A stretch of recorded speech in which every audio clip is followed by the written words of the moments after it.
അഭിഭാഷകൻ നേരിട്ട് ഹാജരായി ബോബി ചെമ്മണ്ണൂരിന്റെ വിശദീകരണം ഹൈക്കോടതിയിൽ നൽകുക എന്നതാണ് ഇനി ചെയ്യാനുള്ളത്. 12 മണിക്കാണ് ഇത് സംബന്ധിച്ച ഹർജി ഹൈക്കോടതി സ്വമേധയാ സ്വീകരിച്ച ഹർജി ഹൈക്കോടതി പരിഗണിക്കുക.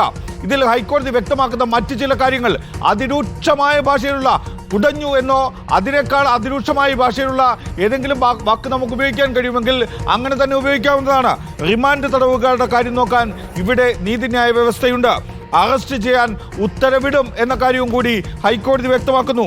ഇങ്ങനെയാണോ ഒരു പ്രതി പെരുമാറേണ്ടത് എന്ന കാര്യം ഹൈക്കോടതി ചോദിക്കുന്നു. ഇക്കാര്യത്തിൽ സീനിയർ അഭിഭാഷകനായ ബി രാമൻ പിള്ളയെ കൂടി പ്രതി അപമാനിച്ചു എന്നാണ് ഹൈക്കോടതി വ്യക്തമാക്കുന്നത്. ഇന്നലെ വൈകിട്ട് 3:30 അപ്ലോഡ് ചെയ്യുമെന്ന് ഹൈക്കോടതി ഈ ജാമ്യ ഉത്തരവ് അപ്ലോഡ് ചെയ്യുമെന്ന് പറഞ്ഞു. 4/8 ഹൈക്കോടതി വെബ്സൈറ്റിൽ ഉത്തരവ് അപ്ലോഡ് ചെയ്തു. 4:45 എറണാകുളം ജുഡീഷ്യൽ 1ാം ക്ലാസ് മജിസ്ട്രേറ്റ് കോടതിയിൽ നിന്ന് റിലീസ് ഓർഡർ പ്രതിയുടെ അഭിഭാഷകർ കൈപ്പറ്റുകയും ചെയ്തു. പക്ഷേ എറണാകുളത്ത് നിന്ന് മറൈൻ ഡ്രൈവിൽ നിന്നും ഈ റിലീസ് ഓർഡർ കാക്കനാട് ജില്ലാ ജയിലിൽ വരെ എത്തിക്കാൻ എത്ര സമയം വേണമെന്നത്, എറണാകുളത്തെ എത്ര വലിയ ട്രാഫിക് ബ്ലോക്ക് ആയാലും അതെത്തിക്കാൻ പരമാവധി 1 മണിക്കൂറിനപ്പോൾ അപ്പുറം വേണ്ട എന്ന കാര്യം നമുക്ക് വ്യക്തമാണ്. പക്ഷേ വൈകിട്ട് രാത്രി 7:15 വരെ അല്ലെങ്കിൽ 7:30 വരെ സമയമുണ്ടായിട്ടും ആ ജാമ്യ ഉത്തരവ് എത്തിച്ചിട്ടില്ല എന്നതാണ് വ്യക്തമാക്കുന്നത്. അത് ഹൈക്കോടതിക്ക് തന്നെ നേരിട്ട് ബോധ്യപ്പെടുകയും ചെയ്തു. അതിൻ്റെ കൂടി അടിസ്ഥാനത്തിലാണ് ഹൈക്കോടതി കടുത്ത ഭാഷയിലുള്ള വിമർശനം ഉന്നയിക്കുന്നത്. മാത്രമല്ല ഹൈക്കോടതി ഇതിൽ പറയുന്ന ഒരു കാര്യം, 1 മാസത്തിനകം ഈ ഹണി റോസിനെ ലൈംഗികമായി അധിക്ഷേപിച്ച കേസിലുള്ള വിചാരണയടക്കമുള്ള എല്ലാ നടപടിക്രമങ്ങളും പൂർത്തിയാക്കാൻ വേണ്ടി ഉത്തരവിടും എന്ന കാര്യവും കൂടി ഹൈക്കോടതി മുന്നറിയിപ്പ് നൽകുന്നുണ്ട്.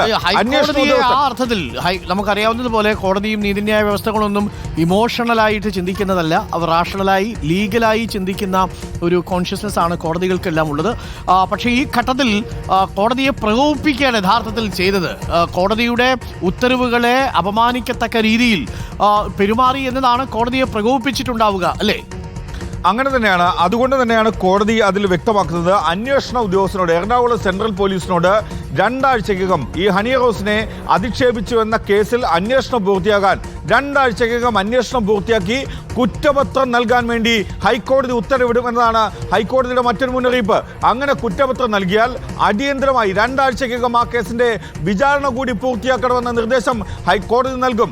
അങ്ങനെ മജിസ്ട്രേറ്റ് കോടതി വിചാരണ പൂർത്തിയാക്കി കഴിഞ്ഞാൽ കുറ്റക്കാരനാണ് എന്ന് കണ്ടെത്തിയാൽ ഏറ്റവും കുറഞ്ഞത് 3 വർഷത്തേക്ക് ബോബി ചെമ്മണ്ണൂർ ജയിൽവാസം അനുഭവിക്കേണ്ടി വരും. ഈ ശിക്ഷാവിധി തടയണം എന്നാവശ്യപ്പെട്ട് ഏതെങ്കിലും ഘട്ടത്തിൽ ബോബി ചെമ്മണ്ണൂർ പിന്നീട് വന്നാൽ പോലും ഒരുപക്ഷെ കോടതികൾ, മേൽക്കോടതികൾ, ഹൈക്കോടതി അടക്കം അത് അംഗീകരിക്കാനും സാധ്യതയില്ല. കാരണം ഇതിനു മുൻപ് ഈ ഘട്ടത്തിൽ കോടതി വിധിയെ, ജാമ്യം ഉത്തരവിനെ പോലും അംഗീകരിക്കാത്ത, അനുസരിക്കാത്ത ഒരു പ്രതിയാണ് ബോബി ചെമ്മണ്ണൂർ എന്നതാണ് കോടതിയുടെ നീതിന്യായ വ്യവസ്ഥയുടെ മുന്നിൽ ഈ നിമിഷമുള്ള കണക്കുകൂട്ടൽ. അല്ലെങ്കിൽ അങ്ങനെയാണ് നീതിന്യായ വ്യവസ്ഥ കണക്കാക്കുന്നത്. അതുകൊണ്ട് തന്നെയാണ് നീതിന്യായ വ്യവസ്ഥ ഹൈക്കോടതി കടുത്ത ഭാഷയിലുള്ള വിമർശനം ബോബി ചെമ്മണ്ണൂരിന് നേരെ ഉന്നയിക്കുന്നത്. അത് മാധ്യമ ശ്രദ്ധയ്ക്ക് വേണ്ടിയാണ് ബോബി ചെമ്മണ്ണൂർ ഇങ്ങനെയെല്ലാം ചെയ്യുന്നത്.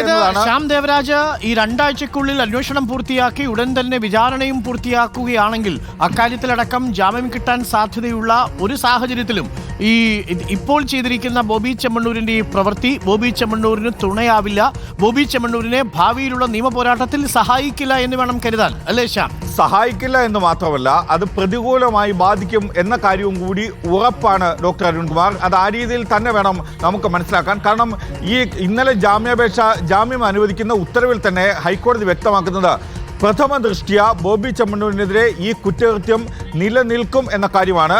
അങ്ങനെ പ്രഥമ ദൃഷ്ട്യ ആ കുറ്റം നിലനിൽക്കുമെന്ന് ഹൈക്കോടതി തന്നെ അതിന് ഒരു ജാമ്യ ഉത്തരവിലൂടെ നിരീക്ഷിക്കുമ്പോൾ അത് മജിസ്ട്രേറ്റ് കോടതിയിൽ വിചാരണയ്ക്ക് വരുന്ന കേസിൽ ആ കുറ്റകൃത്യം നിലനിൽക്കില്ല എന്ന് മറ്റൊരു രീതിയിലുള്ള വ്യാഖ്യാനം നൽകാൻ മജിസ്ട്രേറ്റ് കോടതിക്ക് വലിയ രീതിയിലുള്ള വിശദീകരണം അല്ലെങ്കിൽ യുക്തിപരമായ വിശദീകരണം ആ ഉത്തരവിൽ നൽകേണ്ടി വരും. പക്ഷേ അതിനപ്പുറത്തേക്ക് അത് കുറ്റക്കാരനാണ് എന്ന് കണ്ടെത്താനാണ് ഏറ്റവും എളുപ്പം എന്നതാണ് ഏറ്റവും പ്രധാനം. അതുകൊണ്ട് തന്നെ ബോബി ചെമ്മണ്ണൂരിനെ സംബന്ധിച്ച് ബോബി ചെമ്മണ്ണൂർ ഇന്നലെ ഈ ഹൈക്കോടതിയുടെ ഉത്തരവിന് ജാമ്യം ലഭിച്ചിട്ടും അത് പാലിക്കാതിരുന്നതിനെ കോടതി അങ്ങേയറ്റം ഗൗരവമായ ഭാഷയിലാണ് കാണുന്നത് എന്നതാണ് ഏറ്റവും പ്രധാനപ്പെട്ട കാര്യം.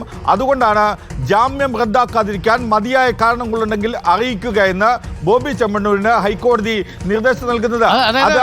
ഒരർത്ഥത്തിൽ ഈ ബോബി ചെമ്മണ്ണൂരിന്റെ ഫാൻസും ബോബി ചെമ്മണ്ണൂരിന്റെ മാർക്കറ്റിംഗ് ഉപദേശകരും കൂടി ഈ ബോബി ചെമ്മണ്ണൂരിനെ കൊണ്ടൊരു അബദ്ധത്തിൽ ചാടിച്ചു എന്ന് വേണം കരുതാൻ. മാത്രവുമല്ല അഭിഭാഷകരുടെ പോലും നിയമോപദേശം കണക്കിലെടുക്കാതെയാണ് ഇന്നലെ ഞങ്ങളൊരു തീരുമാനമെടുത്തത്. അതുകൊണ്ടാണല്ലോ ഇന്നിപ്പോൾ ഹൈക്കോടതി പറഞ്ഞിരിക്കുന്നത് സീനിയർ അഭിഭാഷകനെ പോലും അപമാനിച്ചു എന്നാണ് ഹൈക്കോടതിയുടെ ഈ നിരീക്ഷണത്തിലുള്ളത്, അല്ലേ ശ്യാം ദേവരാജ്? അങ്ങനെ തന്നെയാണ്. കാരണം അഭിഭാഷകൻ കോടതിയിൽ ഹാജരാകുന്നത് ബോബി ചെമ്മണ്ണൂരിന് വേണ്ടിയുള്ള വാദങ്ങൾ അവതരിപ്പിക്കാനാണ്. അതിൽ ഇന്നലെ തന്നെ അഭിഭാഷകൻ പറഞ്ഞൊരു വാദം, അതായത് ഈ കുറ്റകൃത്യം നിയമം അനുസരിച്ച് അല്ലെങ്കിൽ വകുപ്പ് അനുസരിച്ച് ഈ കുറ്റകൃത്യം ബോബി ചെമ്മണ്ണൂരിനെതിരെ നിലനിൽക്കില്ല എന്നടക്കമുള്ള ശക്തമായ വാദങ്ങൾ സീനിയർ അഭിഭാഷകനായ ബി രാമൻപിള്ള ഉയർത്തിയിരുന്നു. പക്ഷേ കോടതി ഇത് അംഗീകരിച്ചില്ല എന്നതാണ് കോടതിയുടെ മറ്റൊരു കാര്യം. അതുകൊണ്ടാണ് അത് പ്രഥമ ദൃഷ്ട്യാ ഈ കുറ്റകൃത്യം നിലനിൽക്കും, പ്രതിഭാഗത്തിന്റെ ഈ വാദം അംഗീകരിക്കുന്നില്ല എന്ന് കോടതി വ്യക്തമാക്കുന്നത്. ഒരു ജാമ്യ ഉത്തരവ് നമ്മൾ പരിശോധിക്കുമ്പോൾ, അല്ലെങ്കിൽ ഇന്നലെ ബോബി ചെമ്മണ്ണൂരിന് ജാമ്യം നൽകിയ ഉത്തരവ് പരിശോധിക്കുമ്പോൾ അതിൽ തുടക്കം മുതൽ അവസാന പാരഗ്രാഫിന് തൊട്ടു മുമ്പ് വരെയും ബോബി ചെമ്മണ്ണൂരിന് എതിരായാണ് അതിൻ്റെ വിധിന്യായം, അല്ലെങ്കിൽ ആ ഉത്തരവിലെ നിരീക്ഷണങ്ങളെല്ലാം, അല്ലെങ്കിൽ ആ ഉത്തരവ് മുഴുവനും. അതിൻ്റെ അവസാന ഭാഗത്ത് പക്ഷേ ഇങ്ങനെയൊക്കെ ചെയ്തിട്ടുണ്ടെങ്കിലും സുപ്രീം കോടതിയുടെ മാർഗനിർദ്ദേശങ്ങൾ അനുസരിച്ച്, അല്ലെങ്കിൽ bail is the rule, jail is the exception, ബെയിലാണ് നിയമം എന്ന കാര്യം പരിഗണിച്ചാണ് ഹൈക്കോടതി 5 ദിവസം ബോബി ചെമ്മണ്ണൂർ ജയിലിൽ കിടന്നിട്ടുണ്ട് എന്ന കാര്യവും കൂടി പരിഗണിച്ചാണ് ജാമ്യം നൽകുന്നത്. അങ്ങനെ ജാമ്യം നൽകാൻ അങ്ങനൊരു ഉദാരമായ സമീപനം ഹൈക്കോടതി സ്വീകരിക്കുമ്പോൾ അതിനെ വെല്ലുവിളിക്കുന്ന, അംഗീകരിക്കാതിരിക്കുന്ന, അതിനെ എതിർക്കുന്ന നിലപാടാണ് ബോബി ചെമ്മണ്ണൂർ സ്വീകരിക്കുന്നത്. ബോബി ചെമ്മണ്ണൂർ അവിടുത്തെ റിമാൻഡ് തടവുകാരുടെ, കാക്കനാട് ജില്ലാ ജയിലിലെ റിമാൻഡ് തടവുകാരുടെ പ്രശ്നമാണ് പറയുന്നത്. റിമാൻഡ് തടവുകാരുടെ പ്രശ്നം പറയാൻ ബോബി ചെമ്മണ്ണൂർ ആരാണ് എന്നാണ് ഹൈക്കോടതി ചോദിക്കുന്നത്.